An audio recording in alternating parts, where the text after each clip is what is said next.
So I finally got my hands on the new A7 V, and we have it right here. I promised you guys an unboxing video, so that's what we're going to talk about today. And I know this is not a live unboxing, but I did unbox this last week and basically just talk about first impressions, how this camera feels, what you can expect when you buy the camera. Just no specs yet. We won't be diving into specific settings, within the camera, just about the presence of the camera and the build quality, and about the way it feels and the way it looks whenever you first get it. So first of all, let's talk about the box. We got a white box this time. I was looking forward to the orange box.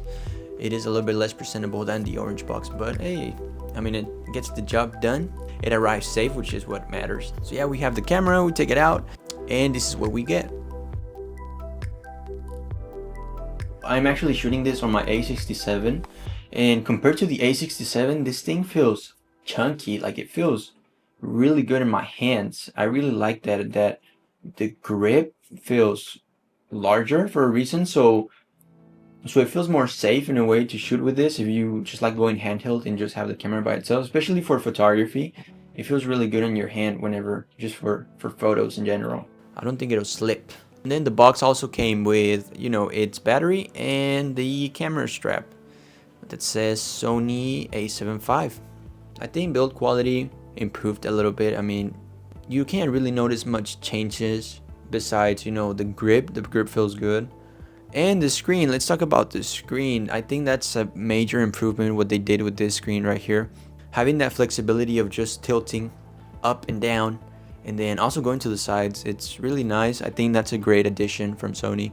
Articulating screen is just what I want, for creating YouTube content, for client work, for creating vertical content. It's nice. I also noticed that whenever you flip the camera, I don't think I have shots of that, but whenever you flip the camera, I'll show you here, the menu switches, and that's the first time I see that in a camera. You have your camera here, and then if you want to get like a vertical shot, the whole menu changes. So I decided to pair this camera with my Tamron 28-75. I did have to buy a full frame lens because I did upgrade from the A67, which is APS-C, so I needed a full frame glass, and I just decided to go to Tamron. Like I said, I won't be diving into much details today, but if I can, I'll make another video explaining why I decided to go with Tamron. The weight distribution and the balance between the lens and the camera seem to just make sense for me. Let's talk about the menu. Let's see how it feels. Let's turn the camera on and see what we can find, what's different, what changed, what stayed the same. I did notice Sony added at the bottom like new boxes for the ISO, the shutter speed, and the white balance. I think I like that. And I also like that everything's touch. You can manage everything with touch, and there's like a little video menu where you can control it. You can slide and have that menu. The screen does look a little bigger, which I like, and the image looks really clear. I really enjoy that about this camera. So this is a weird mix because it feels familiar, it doesn't feel brand new, but you can definitely tell there's been changes. As a Sony user, this feels really familiar, but I also, know that it has some new additions there that make it unique. I also like the double SD cards, the dual slot SD card. It also has a CF Express slot. I like that they give us that option with the A7 V. Previous models, I know they've had it as well, but for me it's an upgrade. We have the HDMI, 2 USB-C ports, and the microphone.